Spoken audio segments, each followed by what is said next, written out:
Online లో shopping చేస్తున్నారా? Flipkart, Snapdeal, Paytm వంటి సైట్స్ లో షాపింగ్ చేయండి. ఆ సైట్స్ ఇచ్చే ఆఫర్స్ తో పాటు paisament.com ఇచ్చే ఎక్స్ట్రా క్యాష్ బ్యాక్ పొందండి. అలా వచ్చిన క్యాష్ బ్యాక్ ని మీ బ్యాంక్ అకౌంట్ లోకి ట్రాన్స్ఫర్ కూడా చేసుకోవచ్చు. మరిన్ని వివరాలకు లాగిన్ టు paisament.com. సినిమా అయిన మహా, నేను మిస్టర్ బి. మ్యాటర్ లో కలదాం. పవర్ స్టార్ పవన్ కళ్యాణ్ అంటే గిట్టని వాళ్ళు ఎక్కువైపోయారు. సినిమాల్లో ఉన్నప్పుడు ఈ గిట్టనితనం పెద్దగా కనిపించేది కాదు, కానీ రాజకీయాల్లోకి వచ్చిన తర్వాత బాగా ఎక్కువైపోయింది. అసలు పవన్ కళ్యాణ్ ని ఇంతమంది ఎందుకు ఆరాధిస్తున్నారు అని తెలియక అసూయతో కుళ్ళిపోతున్న వాళ్ళ లెక్క చాలా ఉంది. అలాంటి వాళ్ళందరూ కూడా చాలా అవకాశాలు తీసుకుంటున్నారు పవన్ కళ్యాణ్ మీద బురద జల్లడానికి. పవన్ కళ్యాణ్ కులాలకు అతీతమైన నాయకుడిగా ఎదగాలని చూస్తున్నారు. ఆ ఉద్దేశాన్ని ఎక్కడికక్కడ ప్రకటిస్తున్నారు. కానీ ఈ విషయం నచ్చని చాలా మంది ఆయన్ని ఓ వర్గానికి చెందిన నాయకుడిగానే చూపెట్టడానికి, ఎట్టి పరిస్థితుల్లో ఆ విషయాన్ని ఆయనే ఒప్పుకునేట్టు చేయడానికి విశ్వ ప్రయత్నాలు చేస్తున్నారు. కులాలకు అతీతమైన నాయకుడిని నేను అని పవన్ కళ్యాణ్ ప్రకటించడాన్ని తట్టుకోలేకపోతున్నారు. ఇప్పటి పరిస్థితుల్లో కులం అండలేని రాజకీయ నాయకుడా, ఛాన్సే లేదు, మేమొప్పుకో అంటున్నారు. అలానే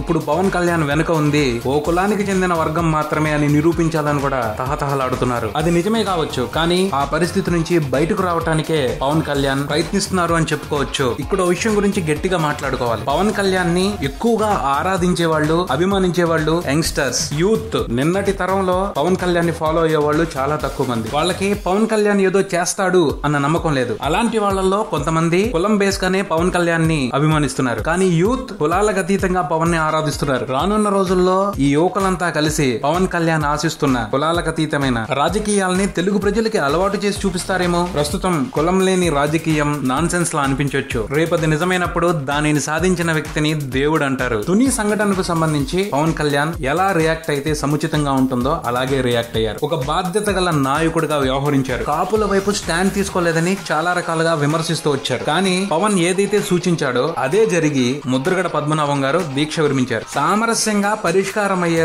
సమస్యని సీరియస్ ఇష్యూగా ఎందుకు తీసుకోవాలి? ఈ మ్యాటర్ అర్థం కాక రామ్ గోపాల్ వర్మ గారు పవన్ కళ్యాణ్ ని విమర్శిస్తూ కామెంట్స్ పెట్టారు. కామెంట్స్ అన్ని అర్థం లేనివే. కాకపోతే ఓ కామెంట్ గురించి మాత్రం ఆయన అభిమానులు సీరియస్ గా ఆలోచించాలి. అదేమిటి అంటే, పీకే అభిమానిగా నేను వ్యక్తపరిచిన నిజాల్ని వ్యతిరేకించిన ఏ పీకే ఫ్యాన్ అయినా నా దృష్టిలో నమ్మక ద్రోహి అంట. ఈ కామెంట్ ని బట్టి ఏమర్థం అవుతుంది అంటే, పవన్ కళ్యాణ్ కున్న అభిమానులందరూ కూడా ఒక వర్గానికి చెందిన వాళ్ళు మాత్రమే అన్నట్టుంది.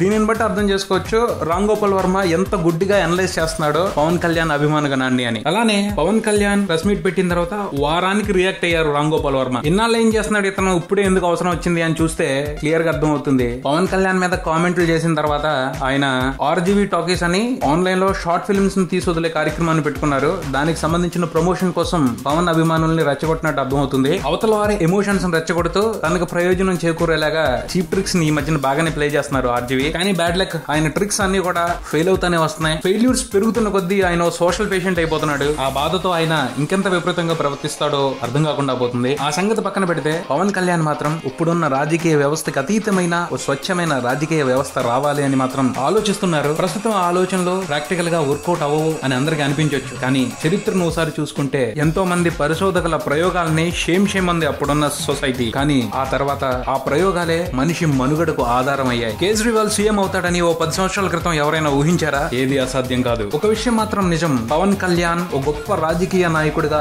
ఎదుగుతాడో లేదో తెలియదు. కానీ ఆయన లాంటి స్వచ్ఛమైన మనసున్న నాయకుడు మాత్రం ఈ రాష్ట్రానికి అవసరం. ఇది బుల్టన్. మరబుల్తో మళ్ళీ కలుద్దాం. Subscribe and keep watching Maruthi talkies. Swami mister B and talkies Raja. Thank you.